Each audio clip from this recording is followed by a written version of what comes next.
అయితే ఇప్పుడు నిన్న ఒక కొత్త కొత్త పదం చూశాను మేడం. అదేంటంటే సామూహిక ఏకాంతం అంటాడు. అందరూ ఉంటాం కలిసే, కానీ ఎవరికాళ్ళు సెల్ ఫోన్ తీసుకుంటున్నారు. అంతే కదా, ఒక ఇంట్లో ఎవరి పని వాళ్ళది. ఒక ఒక ఆయన ఏమో సెల్ చూస్తుంటాడు, ఇంకొక అబ్బాయి ఏమో టీవీ చూస్తుంటాడు, ఇంకొక ఆవిడ ల్యాప్టాప్ ముందు ఉంటుంది.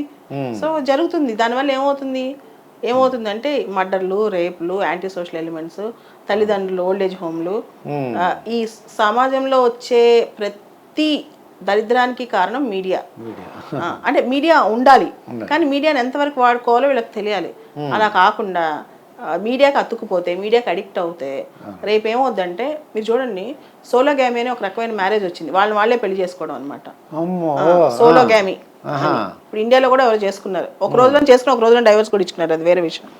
తర్వాత నెక్స్ట్ ఏం అవుతుంది తెలుసా, ఆర్టిఫిషియల్ ఇంటెలిజెన్స్ వచ్చాక ఒక రోబోని పెళ్లి చేసుకుంటారు. నాకు మనుషులతో మన ఏంటి, రోబో అయితే కరెక్ట్గా మిషన్ లా పనిచేస్తూ ఉంటుంది. అట్లనే అయిపోతుంది. అప్పుడు ఈ సమాజం, ఈ రిలేషన్స్ ఇవన్నీ ఎటుపోతాయో తెలియదు అనమాట. అలానే ముసలి వాళ్ళని కూడా ఆర్టిఫిషియల్ ఇంటెలిజెన్స్కి వదిలేస్తారు.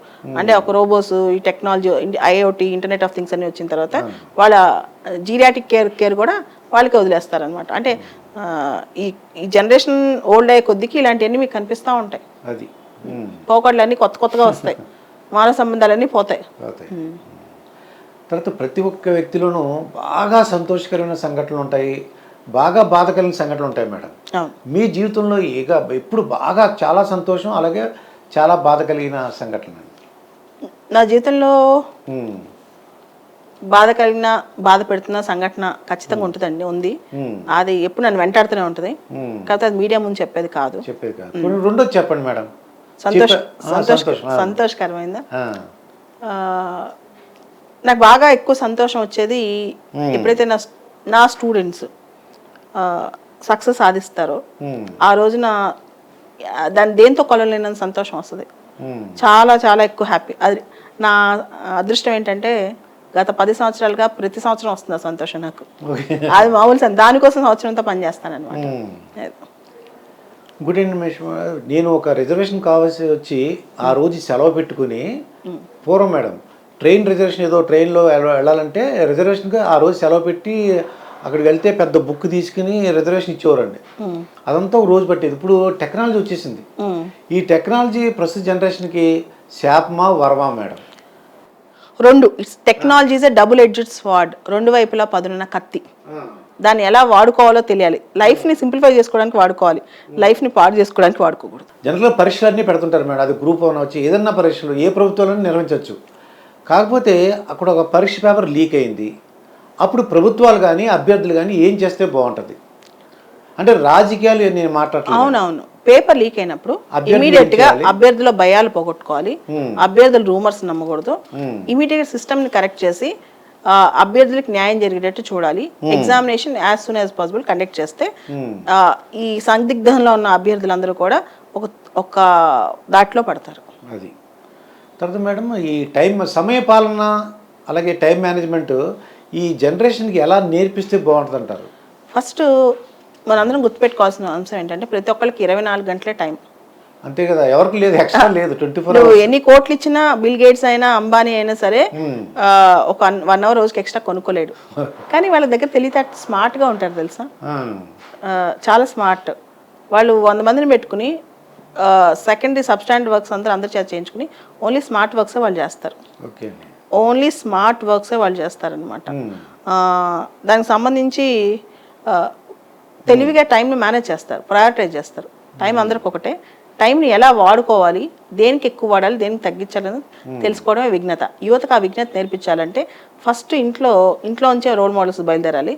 టీచర్స్ చెప్పాలి. చిన్నప్పటి నుంచి వాళ్ళకి ఒక డిసిప్లిన్ అలవాటు చేస్తే టైం విలువ అలవాటు అయిపోతుంది. అది చిన్నప్పటి నుంచి రావాలి ఖచ్చితంగా. బుక్స్ సెటిల్ చేసుకోవడం కానీ, ఎన్ని గంటల స్కూల్కి వెళ్తాం, ఎన్ని గంటలకు వస్తాం, ఆ పద్ధతి చిన్నప్పటి నుంచి మీరు చూడండి. ఎవరైతే జాగ్రత్తగా పెరిగారో పిల్లలు, వాళ్ళు పెద్ద అయినా సరే ఆ డిసిప్లిన్ అంతే కంటిన్యూ అవుతుంది. ఒక్కోసారి హార్డ్ వర్క్ లోపించిన డిసిప్లిన్ వల్ల హార్డ్ వర్క్ కంటిన్యూ చేస్తూ ఉంటారు అనమాట. డిసిప్లిన్ సెట్ చేయాలి, టైం మేనేజ్మెంట్ సెట్ చేయాలి. చిన్నప్పటి నుంచే 1 గంట వేస్ట్ చేస్తే అది చేసిన తప్పు వాళ్ళకి అర్థం అవ్వాలి. అదే మేడం, ఇప్పుడు నిజంగా అతను ఒక సివిల్ సర్వీస్ సెలెక్ట్ అవ్వాలని అనుకున్నాడండి. వాడు అది ఏదో ఆకతాయినికో వచ్చేవాళ్ళు కొంతమంది ఉంటారు, కొంతమంది పేరెంట్స్ పంపించారని వస్తుంటారు. నిజంగా వాళ్ళు సెలెక్ట్ అవ్వాలనే ఇంట్రెస్ట్ ఉంటే ఎన్ని సంవత్సరాలు ప్రిపరేషన్ అవుతూ ఉంటారు? On and average civil services serious candidate 2 నుంచి 3 సంవత్సరాల్లో పాస్ అవుతాడు. 2 నుంచి స్టార్ట్ చేసిన రోజు నుంచి అదే పని మీద కూర్చుంటే 2 నుంచి 3 సంవత్సరాలు పడుతుంది. ఏమండి ఒక BA చదవాలంటే 3 ఏళ్ళు పడుతుంది, బీటెక్ చదవాలంటే 4 ఏళ్ళు పట్టుద్ది. కానీ చాలా మంది పేరెంట్స్ మా అబ్బాయి IAS IPS అవ్వాలి, కేవలం 1 ఇయర్లో అయిపోవాలి, వచ్చే సంవత్సరం మా అమ్మాయి IAS అయిపోద్దా, ఇప్పుడు వదిలిపెడతానే సినిమా కాదు కదా. రియల్గా కష్టపడాలి, బేసిక్స్ నుంచి స్టార్ట్ చేయాలి, స్టార్ట్ చేసి చివరి వరకు దాన్ని కంటిన్యూ చేయగలగాలి పర్సిస్టెన్స్తో. అది అంతేగాని ఒకసారి రాలేదనుకోండి డిసప్పాయింట్ అవ్వకుండా ఇంకోసారి ట్రై చేయాలి. ఖచ్చితంగా ఒకటే అటెంప్ట్ రాదండి, ఇది చాలా సందర్భాల్లో రాదు. రెండోసారైనా మూడోసారైనా చాలా మందికి వస్తుంటుంది. కష్టపడాలి. తర్వాత ఈ సివిల్ సర్వీస్ దాంట్లో సెలెక్ట్ అవ్వాలంటే ఏ సబ్జెక్టులు తీసుకుంటే మంచిది మేడం, మీ ఐడియా? జనరల్గా ఇప్పుడు ఎక్కువ పాత్ర జనరల్ స్టడీస్ అనే దానికి ఉంది. ఈ ఎగ్జామ్ మూడు స్టెప్స్ ఉంటుందండి. Prelims, mains, interview. ఇంటర్వ్యూని పర్సనాలిటీ టెస్ట్ అంటారు అనమాట. ఇది ఒక 11 months టైంలో మొత్తం ఈ ప్రాసెస్ కంటిన్యూ అవుద్ది. మామూలుగా TSPSC APPSC లా కాకుండా వీళ్ళకి ఒక స్ట్రక్చర్ బాగుంటుంది, పద్ధతి ఉంటుంది. పిచ్చిగా ఉండదు ఎగ్జామ్, చాలా నీట్గా డిజైన్ చేస్తారు.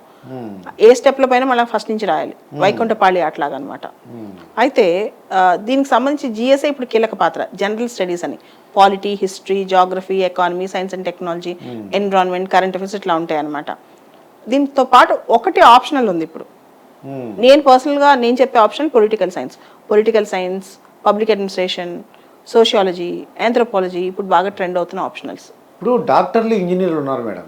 ఈ డాక్టర్లు, ఇంజనీర్లు వీళ్ళు సివిల్ సర్వీస్ ఎగ్జామ్ రాసినప్పుడు వాళ్ళ సబ్జెక్టులు తీసుకోకుండా వాళ్ళు ఏం చేస్తున్నారు, వేరే సబ్జెక్టులు తీసుకుంటున్నారు. ఇప్పుడు డాక్టర్ ఇంజనీరే కాదండి, నేను లా చదివాను యాక్చువల్గా. నేను అప్పట్లో నేను రాసినప్పుడు ఫస్ట్ టైం 2 ఆప్షన్స్ రాయాలి, లా, పొలిటికల్ సైన్స్ నాకు కొత్త ఆప్షను. లానేమో నేను చదువుకున్నది, నాకు యూనివర్సిటీలో టాప్ నా మార్క్స్ అన్ని. అయితే లాలో నాకు తక్కువ వచ్చాయి, సివిల్స్లో బాగా, పొలిటికల్ సైన్స్లో హైయెస్ట్ మార్క్స్ కంట్రీలో వచ్చాయి. అంటే మనం చదివిన గ్రాడ్యుయేషన్ ఖచ్చితంగా మనం సివిల్స్లో తీసుకోవాలని ఏం లేదు. ఆ గ్రాడ్యుయేషన్ అనేది ప్రొఫెషనల్ సబ్జెక్టు, దాన్ని సివిల్ సర్వీసెస్లో ప్రశ్నలు అడిగే విధానం డిఫరెంట్గా ఉంటుంది కొంచెం. ఆ పల్స్ తెలిసిన వాళ్ళు చాలా తక్కువ మంది ఉంటారు దేశంలో. అయితే సోషల్ సైన్సెస్ ఉన్నాయి, పొలిటికల్ సైన్స్ కానీ, పబ్లిక్ అడ్మినిస్ట్రేషన్ కానీ, సోషియాలజీ, ఆంథ్రోపాలజీ. ఇవన్నీ ఏంటంటే వీటికి చెప్పే టీచర్స్ సివిల్ సర్వీసెస్లో నిష్ణాతులు ఉన్నారు. సో దాన్ని బట్టి ఇది ఈజీగా పిల్లలు సక్సెస్ అవుతున్నారు అనమాట, అందుకని తీసుకుంటున్నారు. అది రీజన్. అందుకని వాళ్ళ సబ్జెక్టులు కానీ వేరే డిఫరెంట్గా వాళ్ళు కనెక్ట్ చేయడం వల్ల అవును వీళ్ళు వేరే సబ్జెక్ట్. అట్లానే అక్కడక్కడ ప్రొఫెషనల్ సబ్జెక్ట్ తీసుకుని పాస్ అయ్యే వాళ్ళు కూడా ఉంటారు, ఇంకా అది రేర్ కేసెస్. అయితే మేడం కొంతమంది మాతృభాషలో చదువుంటారు మేడం, అది తెలుగు అవ్వచ్చు, కన్నడం అవ్వచ్చు, వాళ్ళకి ఏమైనా స్పెషల్ కోచింగ్ అని ఉంటుందా మేడం? యాక్చువల్గా తెలుగు మీడియం చదివి కూడా రాయొచ్చు, ఏ మీడియంతో కానీ రాయొచ్చు. అయితే క్వశ్చన్ ఏంటంటే ఆ మీడియంలో సివిల్ స్థాయిలో మెటీరియల్ లభ్యత అనేది అంత క్వాలిటేటివ్ మెటీరియల్ ఉండట్లా. వాళ్ళు కష్టపడి ఎక్స్ట్రా చదువుకోవాలి, ఆ కష్టం పడాలి. కోచింగ్ జనరల్గా ఇంగ్లీష్లో ఉంటే తెలుగులో చెప్తారంటారు కానీ అవి పెద్ద నాణ్యం ఉండవండి. ఏదైతే తెలుగులో, అందుకని నేను కూడా రెగ్యులర్గా తెలుగు మీడియం పిల్లలు ఎవరైతే రాలేరో, ఎవరైతే హైదరాబాద్ దాకా వచ్చి ఎఫర్ట్ చేయలేరో, యూట్యూబ్ ఛానల్ ద్వారా రోజు 2-3 పాఠాలు తెలుగులో కొంచెం చెప్తా, ఒక గైడెన్స్ ఇస్తాం. పూర్తి సబ్జెక్టులు ఎవరు చెప్పే అంత టైం ఉండదు, అంత సబ్జెక్టులు అంతా యూట్యూబ్లో చేసేంత. కానీ ఒక నిర్దేశం అయితే మేము కూడా చేస్తుంటాం. కానీ పూర్తి స్థాయిలో తెలుగు మీడియం నమ్మే కంటే కాస్త ఇంగ్లీష్ నేర్చుకుని తెలుగు మీడియం ఎగ్జామ్ అయితే మంచిది. ఎందుకంటే ప్రశ్న పత్రాలు ఇంగ్లీష్లో, హిందీలో ఉంటాయి, తెలుగులో ఉండవు. ప్రశ్న అర్థం చేసుకునే స్థాయి ఇంగ్లీష్లో ఉండాలి. అలానే CSAT అనే సివిల్ సర్వీసెస్ ప్రిలిమ్స్లో ఒక పేపర్ ఉంది, సివిల్ సర్వీసెస్ యాప్టిట్యూడ్ టెస్ట్ అని ఒక పేపర్ ఉంది. దానికి సంబంధించి కూడా వీళ్ళు వర్కౌట్ చేసుకోవాలి. ఇంగ్లీష్ అయితే కొంచెం పరిజ్ఞానం స్టార్ట్ చేసుకోవాలి, లేకపోయినా ఇప్పటి నుంచి మొదలెట్టుకోవాలి. ఓకే. ఎక్కువగా మేడం ఈ పేరెంట్స్ కానీ స్టూడెంట్స్ కానీ వాళ్ళు ఏం చేస్తున్నారంటే విదేశాలపై మోజు ఎక్కువ ఉందంటే, వాళ్ళు విదేశాల్లోకి వెళ్ళి అక్కడ స్థిరపడాలని, ఉద్యోగాలు చేయాలని, అక్కడ ఉండిపోవాలని, మళ్ళీ ఇక్కడ అమ్మ నాన్నలో ఉన్నా సరే ఇక్కడ రావట్లేదు. దీన్ని ఏమైనా అరికట్టగలమంటారా? ఖచ్చితంగా అండి. ఆల్మోస్ట్ నాకు తెలిసి కరోనా తర్వాత కొంచెం తగ్గిందని అనుకుంటున్నాను. ఓకే. కరోనా తర్వాత ఆ విదేశీ గ్లామర్ అనేది బాగా తగ్గిందని నేను అనుకుంటున్నాను. ముఖ్యంగా కెనడాలో, అమెరికాలో ఉద్యోగాలు లే ఆఫ్లు అని బాగా స్టార్ట్ అయినాయి. కాస్త తగ్గింది అంతేమి. ఆ పిచ్చి ఇంతకుముందు ఒక 10 ఏళ్ల క్రితం అయితే విపరీతంగా ఉండేది. మన తెలుగు కుటుంబాలు అయితే బీటెక్ చదవాలి, కంప్యూటర్ ఇంజనీర్ అవ్వాలి, అమెరికా పోవాలి, అక్కడ వెళ్ళి నెలకి ఒక $5,000-7,000 సంపాదించాలి, అదొక ట్రెండ్ ఉండేది. కానీ ఇప్పుడు అంతా ఆరాటం లేదు, ఆ మోజ్ కాస్త ట్రెండ్ తగ్గుతుంది, రిసీడ్ అవుతుంది, తగ్గింది ఇంకా కూడా తగ్గుతుంది. కానీ అదే టైంలో భారతదేశం మీరు చూసుంటారు, నిన్న న్యూస్లో వచ్చింది, చైనాని దాటేస్తున్నాం మనం జనాభాలో అని చెప్పి, లార్జెస్ట్ పాపులస్ కంట్రీ. ఇంత జనాభాలో యువ జనాభా చాలా ఎక్కువ మంది ఉన్నారు. వీళ్ళందరికీ ఉద్యోగ కల్పన, స్కిల్ డెవలప్మెంట్ అనేది ఎవరి వాళ్ళని వాళ్ళు ప్రోత్సహించుకుంటుండాలి ప్రభుత్వము, తర్వాత సంఘం కూడా వీళ్ళకి సపోర్ట్ చేయాలి యూత్కి. అది ఇంపార్టెంట్. అంటే ఇంత చిన్న జీవితం, పుట్టిన నేల, పెరిగిన ఊరు, మన దేశము, మాతృభూమి అన్నీ వదిలేసి ఎక్కడో వెళ్ళి ఎంత వీళ్ళు బయటకు వచ్చి మేము బాగున్నాం అని చెప్పినా వాళ్ళు అక్కడ సెకండరీ సిటిజన్సే కదండి. మన దేశం అంటే మన ప్రతిభ అనేది మన దేశానికి ఉపయోగపడాలని నమ్ముతాను. సో అక్కడ నెలకి నువ్వు 4 లక్షలు సంపాదించవచ్చు, ఇక్కడ 2 లక్షలే సంపాదించవచ్చు. కానీ ఇక్కడ ఉన్నంత ఆనందం అక్కడ ఎందుకు వస్తుంది? అండ్ నాకు విచిత్రం అండి, ఆశ్చర్యం కూడా వేస్తుంది. చాలా మంది మన వాళ్ళే ఇండియాలో ఉండేళ్ళి అమెరికాలో ఉద్యోగం చేసే వాళ్ళు వచ్చి చెప్తుంటారు అనమాట, ఇక్కడ ఏం బాగున్నాయి, అక్కడ సిస్టమ్స్ ఎంత బాగున్నాయి చూడు, అక్కడ అసలు దుమ్ము లేదు, ధూళి లేదు, అక్కడ ఎంత నీటు, అక్కడ ఎంత సింపుల్ మెకానిజమ్స్, ఇక్కడికి వస్తే కరప్షన్. ఇక్కడ చాలా ఉన్నాయి తప్పులు, నేను కాదంట్లా. కానీ దీన్ని కరెక్ట్ చేయాల్సింది ఎవరు, దీన్ని సరిదిద్దాల్సింది ఎవరు? నువ్వే కదా, మనందరమే కదా. సో నేను అక్కడ బాగుంది, నాకు అక్కడే ఉంటాను, ఇక్కడ ఇలాంటి ప్రాబ్లమ్స్ ఉన్నాయి, మీరు ఎలా ఉంటున్నారంటే కరెక్ట్ కాదు. ఇక్కడ ఉండి ఈ సిస్టమ్ నెక్స్ట్ జనరేషన్కి మంచి దేశాన్ని అందించాల్సిన బాధ్యత మనదే. మన దేశంలో లోటుపాట్లు ఉన్నాయి, అది ఎవరైనా ఒప్పుకోవాల్సిందే. కానీ ఆ లోటుపాట్లను సరిదిద్దాల్సిన బాధ్యత కూడా మనదే కదా.